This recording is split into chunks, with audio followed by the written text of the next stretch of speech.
Is your Assurance wireless service not working? Let's tackle the most common culprits: outages, billing holds, APN issues, and network problems. First, check for outages on the official Assurance Wireless or Verizon status page, as Assurance Wireless relies on Verizon's network. Next, ensure your account balance is above $0 to avoid billing holds, which often suspend service.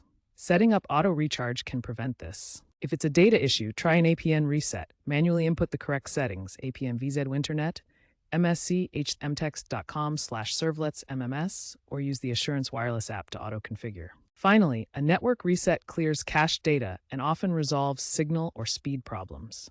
You can usually find this setting in your phone's general settings under Reset or Network Reset.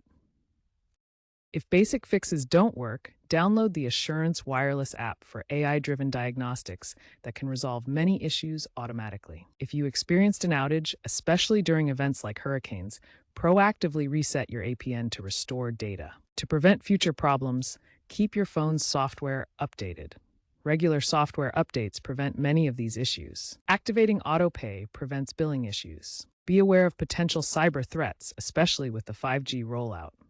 For persistent problems, remember that the self-help success rate is high at 75%. However, if you've tried everything and still have issues, contact Assurance Wireless support, but use official channels to avoid voiding your lifeline eligibility. Keep an eye on economic factors, as billing holds are impacted by the economy and can lead to loss of service.